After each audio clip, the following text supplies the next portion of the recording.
Now, if you haven't looked in the world or in the media for the last 24 hours, you will know or won't know that Jake Paul beat Tyron Woodley on Sunday night or Monday morning if you're my UK contingency who stayed up till 5 to watch it. Dedication. But I was excited for it. My heart was going. I was nervous when it started. I was on edge. That was the most on edge I'd been for so long. It had to take about 3 rounds to calm me down. But as I was saying, as we know, Jake Paul won via stoppage.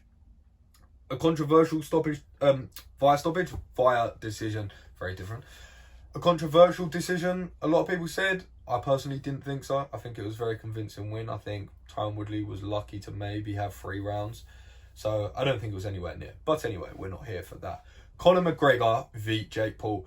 There were there were screams of this on social media not even that long ago or a while before any of this Tyron Woodley talk happened. And even before the Ben Askren fight as well. Conor McGregor has always been that person.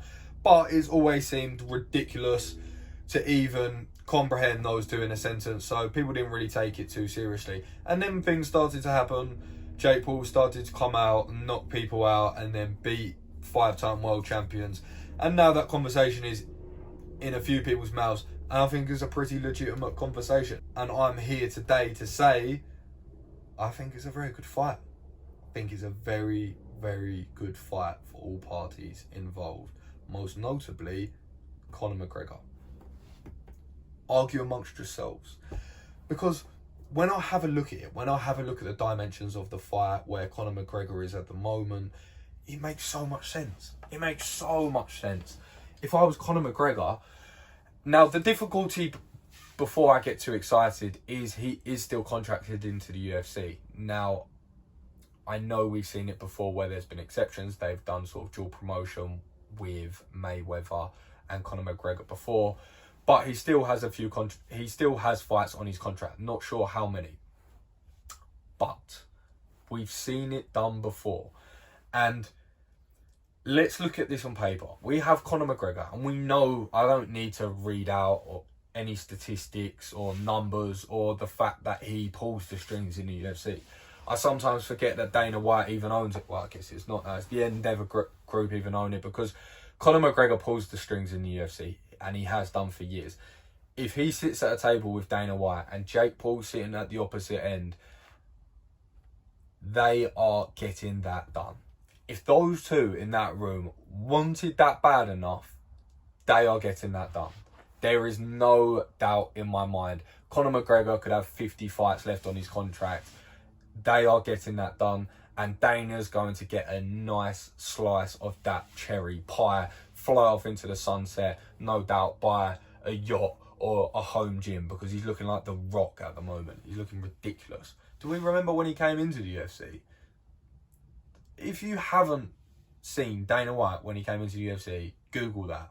And Google him now, where he looks like The Rock's stepbrother. It's ridiculous. But anyway, I'm diverting. If they sit down in that meeting room, they are getting that done, because there's too much money in that. It's easy for me to sometimes forget about Jake Paul, because I never used to watch his content previously.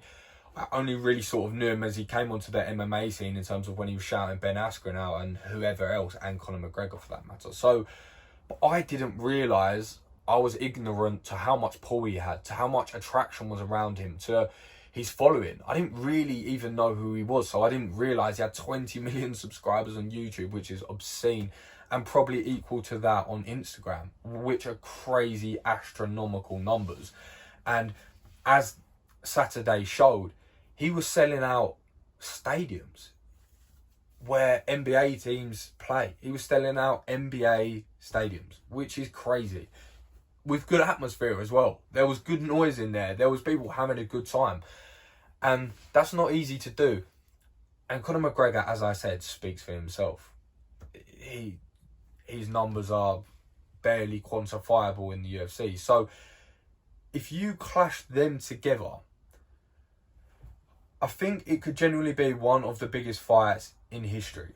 Because people will sit there and they'll say, well, but he's not the best boxer and da-da-da. It doesn't matter about ability here. Conor McGregor isn't the best boxer in the world, because he proved that when he fought Mayweather and didn't win. And Mayweather is arguably one of the best in the world.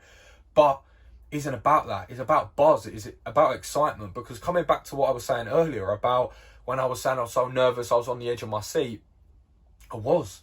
And I like boxing. I'm not really a fan of the organisation and how it goes down. But as a sport, I love boxing. And even with the biggest fights, I can't remember of time of recent of how nervous I felt then. It was weird because there was so much anticipation. And I didn't even really know too much about Jake Paul. So it goes to show that people aren't necessarily watching that for the highest ability.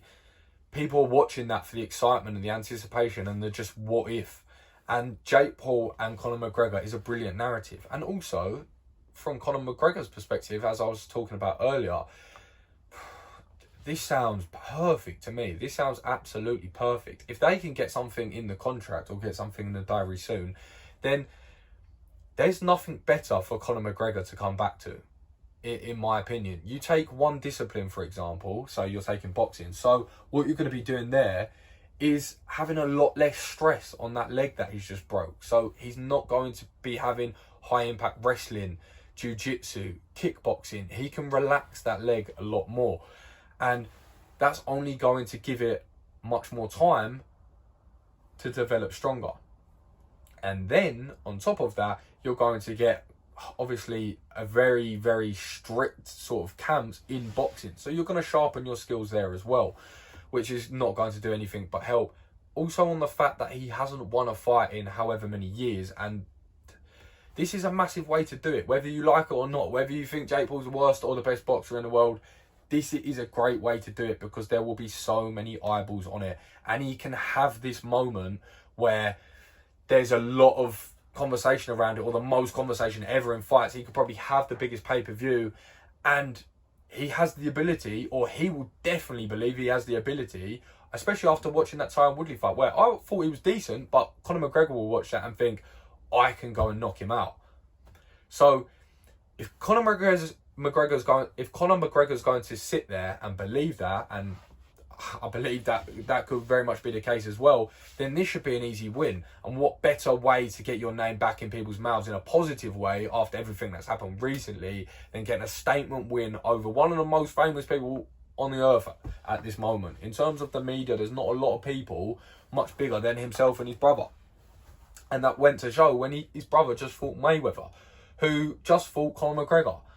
So they're not a million miles away whatsoever. And in boxing maths, they should meet each other pretty soon. So you can sort of see the magnitude that would this bring to the fight and the eyeballs around it. Conor McGregor makes a statement knockout and boom, he's this legend in our eyes again. And it's almost like, we'll probably forget a few things that have happened recently.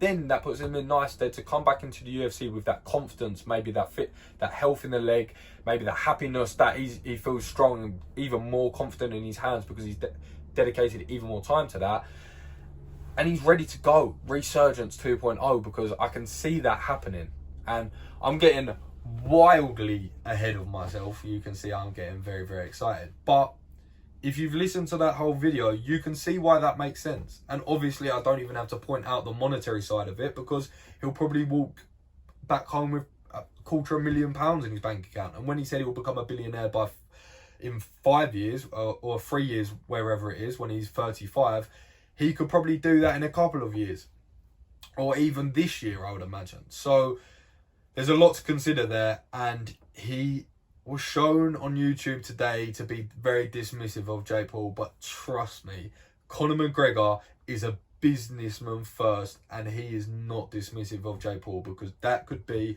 one of the biggest paydays and the biggest pay-per-view buyers, I believe, in combat history. So it'll be interesting to see if it pans out. Let me know in your comments, because I'm sure a lot of people have many different views on this. Drop a like and a subscribe if you enjoyed the content. Please follow me on TikTok and Instagram as well. And I hate begging for that, but it just helps me to grow my channel really and just get more exposure. I love making this content for you, so I'd love to continue to do so, and every little helps. So as always, you know the drill. Hit those buttons and peace.